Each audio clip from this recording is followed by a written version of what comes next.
Benvenuti alla 25esima puntata di GP On Air, ripartiamo insieme. Vittorio Sanna dai microfoni di Radio Super Sound. Argomenti che ruotano ancora intorno ai temi del coronavirus, che è ancora in una fase interlocutoria, molti inducono alla tensione. Uno di questi è il nostro primo ospite, Luca Tiloca, che sentiremo tra poco. È un cantante sardo e ha prodotto una canzone, Deo so in noi, nel periodo in cui tutti eravamo a casa. Chiaramente lui ha messo su questa canzone che tenta ora di proporsi, ed è un tema veramente gradevole, ma parleremo con lui anche di quello che ha vissuto nel suo paese vicino a Sassari e nei viaggi che per altro tipo di lavoro lo portano spesso in Corsica. Proseguiremo con un'indagine sul mercato immobiliare, capire se le case hanno preso valore, se c'è il rischio che ci sia un blocco del mercato, oppure se invece, proprio perché verranno immessi nuovi denari sul mercato, almeno questo si spera, ci potrà essere anche l'occasione per fare occasioni, per comprare la casa giusta. E infine vedremo un po' come sta andando la situazione per quanto riguarda coloro che hanno uno studio di acconciature, per quelli che sono gli estetisti. Ne parleremo con Christian Cuccu, lead trainer di Vella Professional, che ci permetterà di conoscere come stanno andando le cose dopo l'applicazione dei protocolli che hanno imposto chiaramente delle misure particolari e che hanno cambiato un po' le abitudini anche di coloro che vanno a farsi i capelli, come si usa dire. Almeno se potessero fare, li potrei fare anche io, visto che non ce li ho più. Comunque sia, tutti i temi che affronteremo tra poco in GP On Air. Ripartiamo insieme, non cambiate frequenza, state con noi.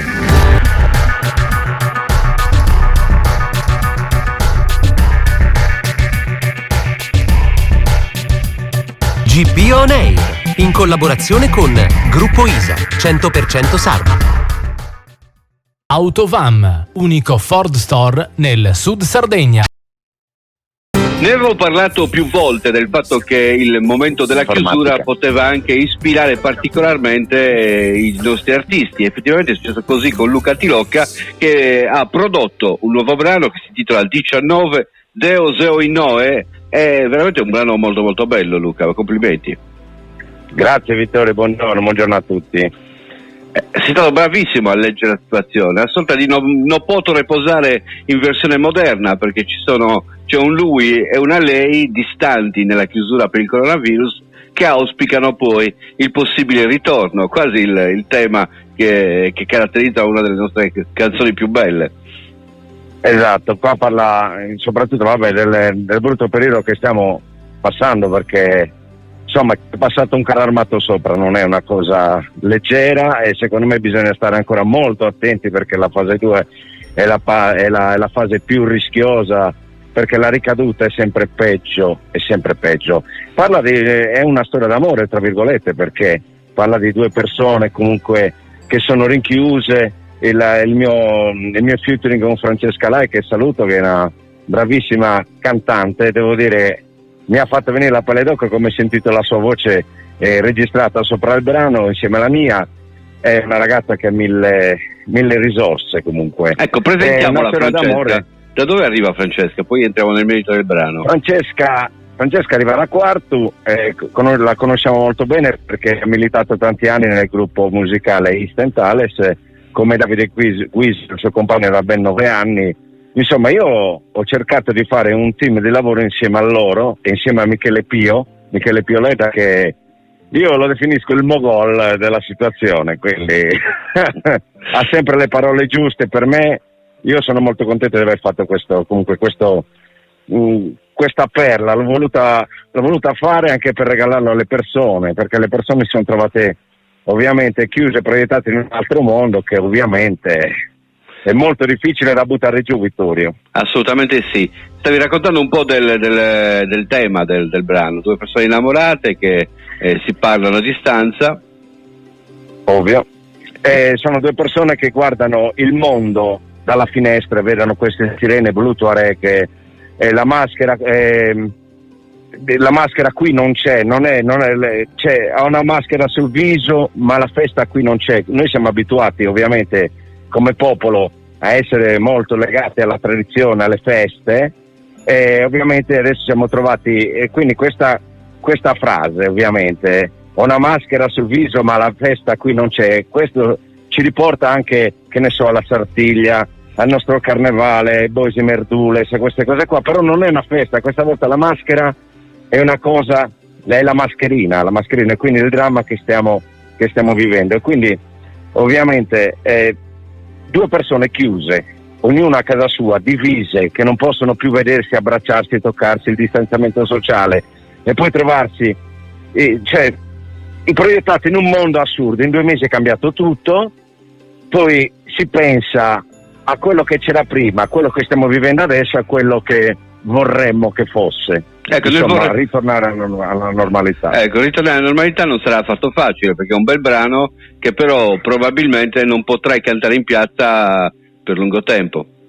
È ovvio, noi siamo abituati, fai il brano, poi c'è l'ospitata, vai in piazza e la racconti davanti al pubblico, però questa volta, ahimè, non sarà così. Comunque dobbiamo aspettare un anno. È brutto dirlo, perché noi musicisti, noi che facciamo arte, insomma, soffriamo questa cosa, perché è un anno di lavoro fermo e tante altre cose, però prima di tutto viene la salute, Vittorio. Senti, come avete vissuto voi, così vediamo, parliamo anche delle tue tradizioni. Tu sei di Putafigari, giusto? Dove è stato poi anche Putifigari, dove è stato girato anche il video che caratterizza, che potete trovare su YouTube. Come avete vissuto questo periodo? Il Sassarese è stata la zona più colpita, insomma, dal coronavirus, e chiaramente la paura, immagino, sia stata tripla rispetto a tutto l'altro territorio della Sardegna. Guarda, io ho vissuto un paese che già c'era poco, perché purtroppo, sai, la crisi ha portato anche i giovani a scappare dal paese, ovviamente. Io quando sono arrivato, perché io ovviamente principalmente lavoro in Corsica, quando mi sono trovato al mio rientro, il giorno 9 sono sbarcato a Golfo Aranci da Bastia, sono arrivato in Sardegna, mi sono spaventato, mi sono arrivato in paese, nel mio paese ho visto comunque le persone spaventate, i carabinieri in giro cercando di dire alla gente andate a casa, c'è il lockdown, andate a casa, state attenti, non è una cosa da prendere sotto banco comunque. Insomma, io l'ho vissuta, mi sono spaventato tanto, ti devo dire la verità. Senti, Putifigari quanti casi ha avuto? No, zero, grazie a Dio, zero. Comunque siamo 730 abitanti da 770, 780 che eravamo prima. Insomma, abbiamo perso tanto. Comunque residenti però non ci sono in paese, sono tutti in Inghilterra, vanno a fare le stagioni. Quest'anno io non so come sarà la cosa, perché... Ecco, questo è il secondo virus, nel senso che l'emigrazione è il primo virus. Il fatto che non possano neanche tornare a casa, o rischino di tornare a casa e dover fare 14 giorni chiusi in casa, non è il massimo, insomma. No, non è il massimo, no, caro amico mio.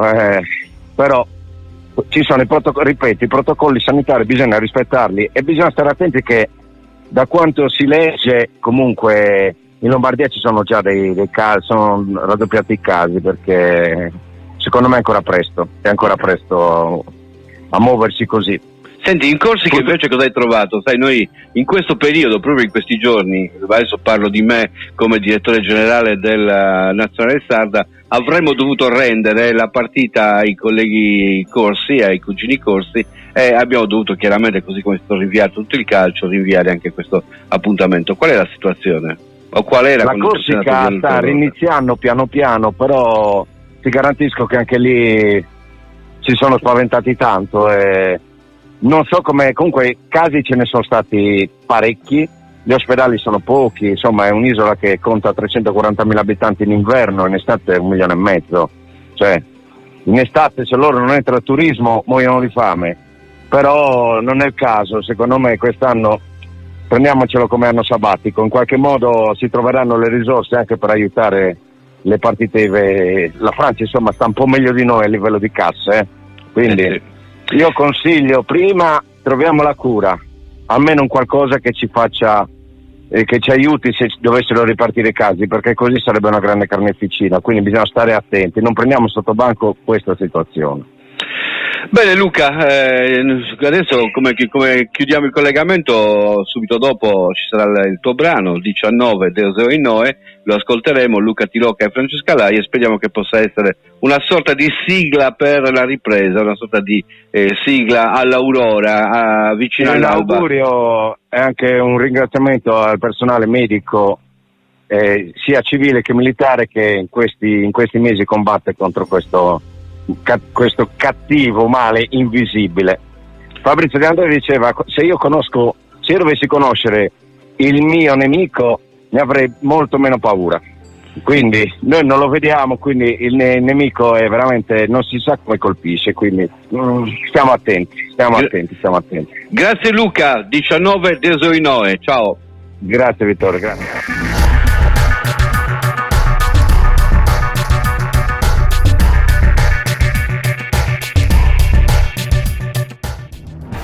Novità! Scarica l'app del gruppo ISA e scopri i volantini di oltre 400 supermercati nonna ISA, Sidis, Di Meglio, Punto D ed Italy. Aiuteremo l'ambiente con meno carte e più alberi. App Gruppo ISA, la convenienza sempre con te.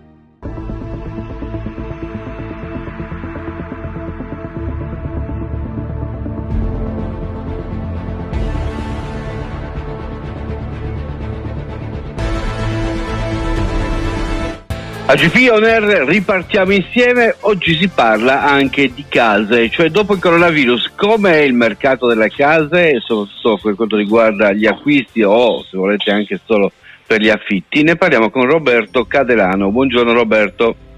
Buongiorno Vittorio e buongiorno a tutti.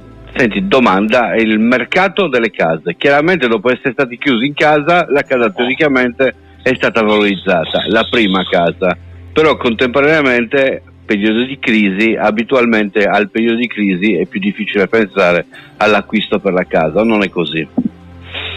Allora, pre-Covid ti posso dire che il mercato aveva dei dati sicuramente positivi, perché dati positivi, stavamo un pochino risalendo la china dopo le varie crisi finanziarie, le variabili economiche e quant'altro.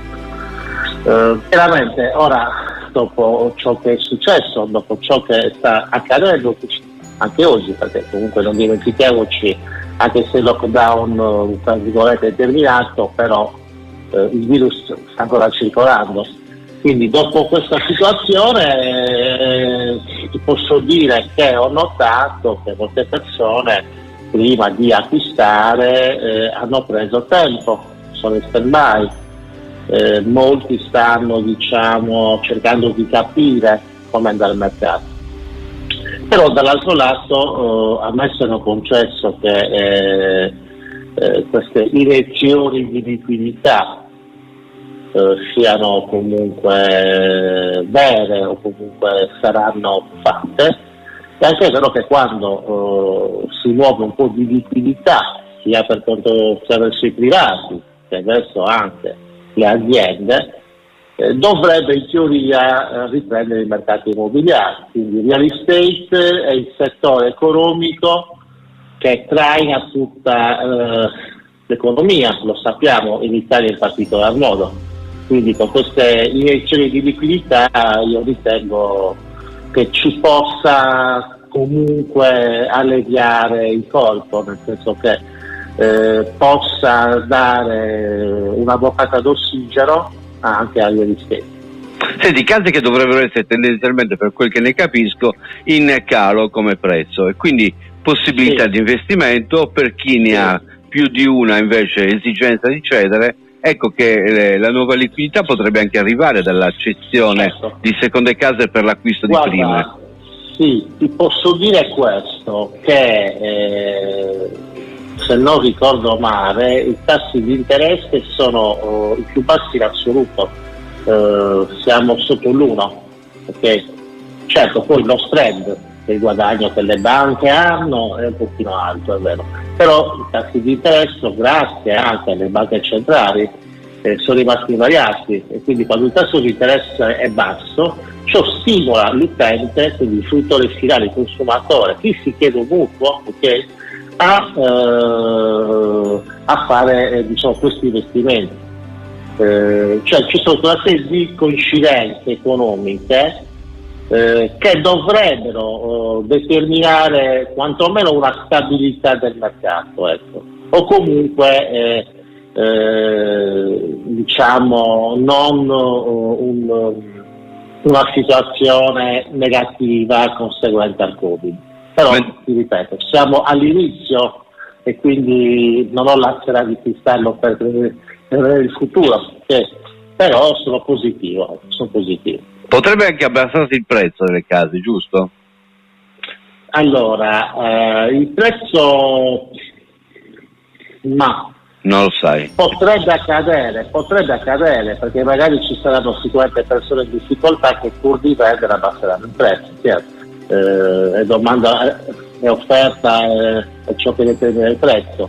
Però in questa fase iniziale, diciamo post Covid, è ancora presto per fare delle previsioni, secondo me. Perché una volta che il governo avrà diciamo elargito i soldi, è là che vorrei un pochino vedere gli sviluppi. Okay?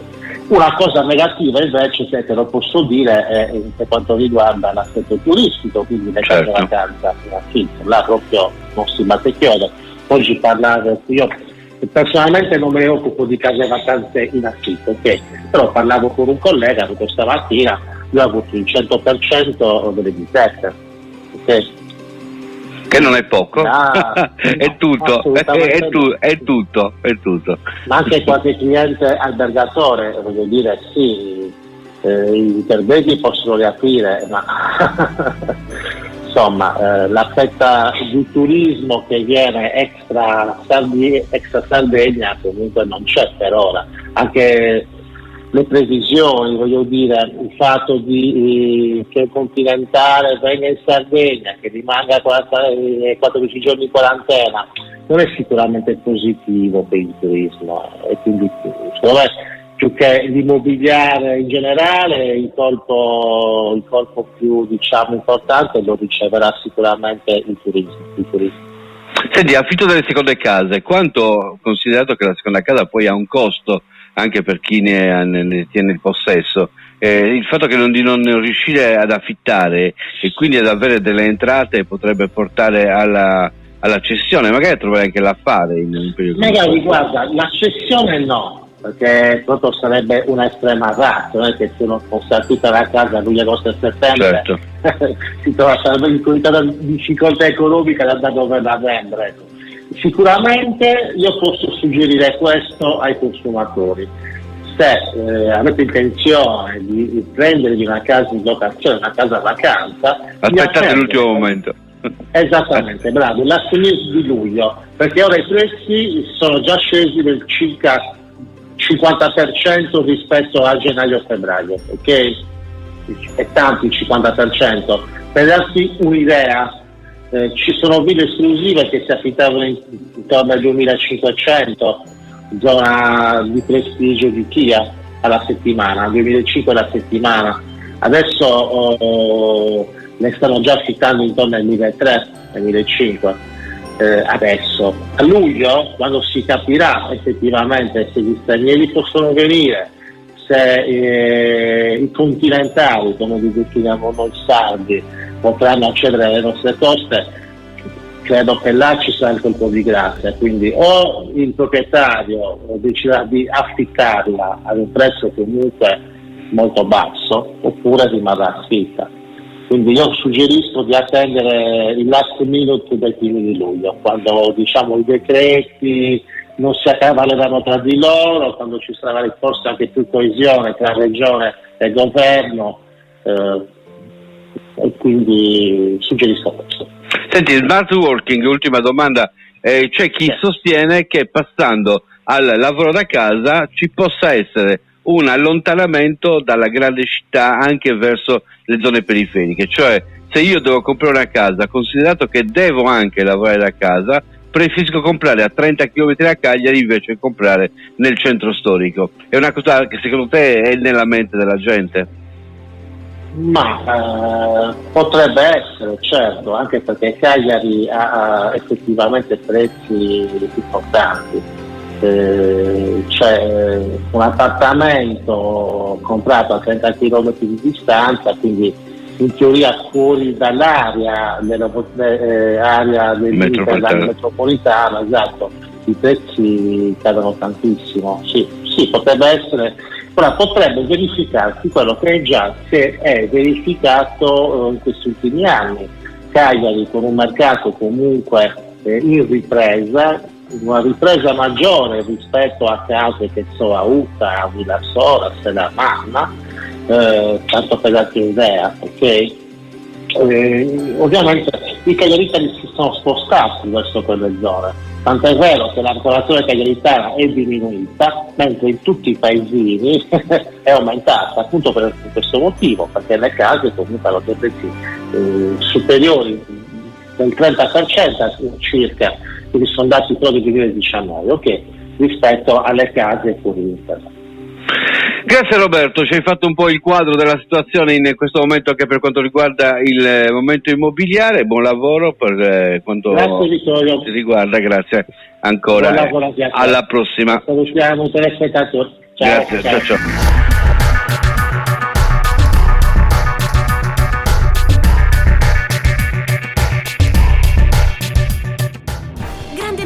Scarica l'app del gruppo ISA e scopri i volantini di oltre 400 supermercati Nonna Isa, Sidis, Di Meglio, .d ed Italy. Aiuteremo l'ambiente con meno carta e più alberi. App Gruppo ISA, la convenienza sempre con te.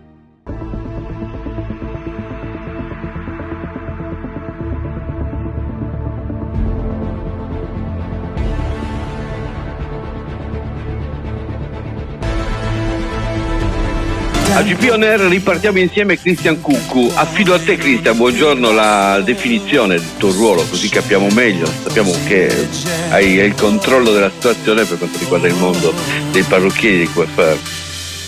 Allora, buongiorno Vittorio, io sono Christian Cuccu, sono il lead trainer Vela Professional Italia e brand expert, quindi mi occupo insomma a 360 gradi della formazione e dei lanci e dei prodotti per quanto riguarda la Vela Italia, quindi sono a contatto con tutti i clienti parrucchieri a livello italiano. Come è ripartita la professione dopo tutto questo periodo, dopo tutti i protocolli che sono passati e alla fine sono stati finalmente definiti, credo? Sì, allora con un po' di difficoltà sono stati definiti, quindi bene o male sembra che finalmente si abbia almeno una direzione un po' più chiara. La ripartenza è stata molto buona a livello di business, devo dire che sono in contatto con tanti acconciatori che comunque sono molto felici della ripartenza e stanno riscoprendo anche un modo forse nuovo anche di interpretare la professione, quindi sembra che ci sia un'evoluzione molto importante, facendo un parallelismo come nella cucina da cuoco a chef, quindi la ricerca della qualità del tempo, della gestione del tempo e della perfezione, quindi ottimi risultati sia a livello empatico e emozionale sia a livello di business.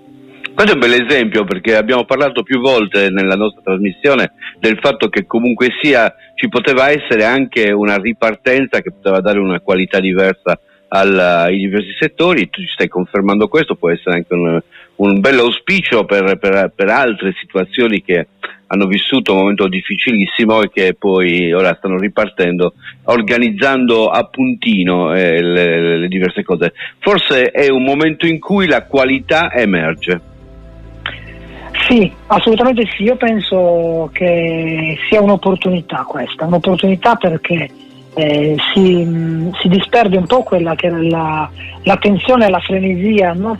Che c'era magari un tempo, e magari invece si ricerchi più un servizio lussuoso di qualità e un po' più terrorizzato addosso, quindi cucito addosso ai clienti, e questo penso che in tutti i settori, se viene applicato, si avrà comunque un'elevazione della professionalità, insomma.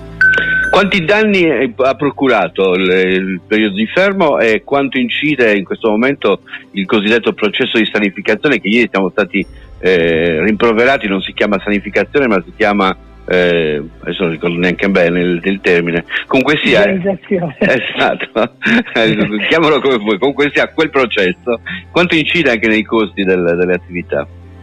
Allora, non incide poco, nonostante ci siano delle possibilità di detrazioni fiscali. Diciamo che il concetto è che sempre facendo il parallelismo, se me lo permetti, con gli alimentari e con la ristorazione, è un po' come se si stesse applicando un coperto un po' più lussuoso, più attento, tutto monouso, tutto unico per ogni cliente, delle gestualità di sanificazione e di sterilizzazione sicuramente ancora accentuate, nonostante comunque il mercato dei parrucchieri e degli estetisti avesse già una forte attenzione su questo, e quindi comunque di conseguenza diciamo che per ogni servizio varia un po' a seconda di quelli che sono gli standard scelti dagli acconciatori, può variare dai 3 ai 5 euro in più al servizio come costo, quindi un costo importante se si pensa ai passaggi che si hanno all'interno di queste attività.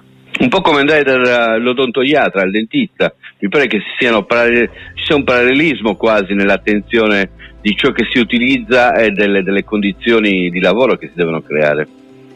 Assolutamente sì, ti assicuro che effettivamente ci sono tanti saloni che stanno applicando, stanno immettendo nei saloni anche dei macchinari di sanificazione al plasma H24 che realmente rendono comunque il posto sterile e secondo me molto sicuro, ma anche molto attento sia alla loro salute che a quella della cliente, quindi un valore molto importante. Quanto serve anche a ridurre, non dico gli abusivismi, ma anche le improvvisazioni in molti casi? Allora, questa è la nostra speranza, devo dirti la verità, è una parte che un po' ci preoccupa, perché una delle attenzioni che anche aziendalmente abbiamo cercato di portare anche al ministro Boccia, con cui abbiamo potuto dialogare direttamente, è stato proprio il fatto che nella crisi di alcune attività medio-piccole bisogna comunque assicurarsi di poter gestire in qualche modo la non ricerca dell'abusivismo anche da parte di attività che magari chiudono e magari possono esercitare in un altro modo. Questa forbice diciamo che si allarga tra servizio di qualità e servizio di qualità un po' più bassa e anche di sicurezza, speriamo che porti anche il cliente finale a fare una ricerca e una scelta molto forte verso il professionista e non verso comunque l'abusivismo. E quanto può essere utile questo anche per variare i vostri prodotti? Cioè, capendo che ci sono chiaramente dei parrucchieri, delle parrucchiere che hanno potenzialità inferiori perché sono magari in piccoli paesi, quindi il volume d'affari è decisamente inferiore. C'è la possibilità di pensare che ci siano dei prodotti comunque di qualità ma che possano costare meno? Ma guarda, è una domanda molto interessante, Vittorio. Se posso dirti, nel nostro settore, a livello proprio di incidenza di costo, il costo del prodotto è veramente una percentuale bassissima.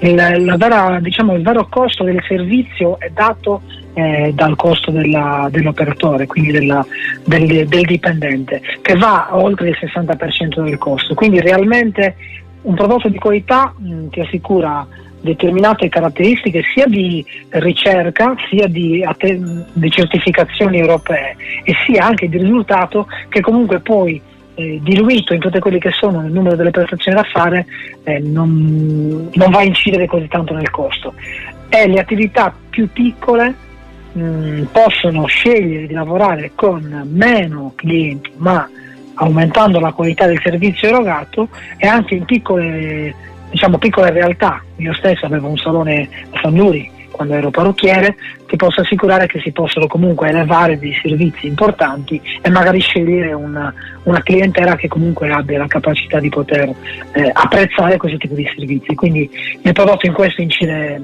decisamente poco, diciamo.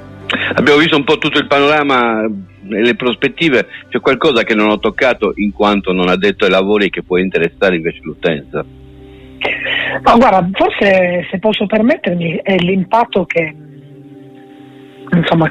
può avere questa fase qua in un settore come quello che è degli acconciatori e degli estetisti, che hanno veramente delle numeriche importanti a livello Italia, cioè numericamente diciamo che magari chi non è del settore non sa che acconciatori e estetisti sono il secondo settore più importante dopo quello edile a livello di fatturato.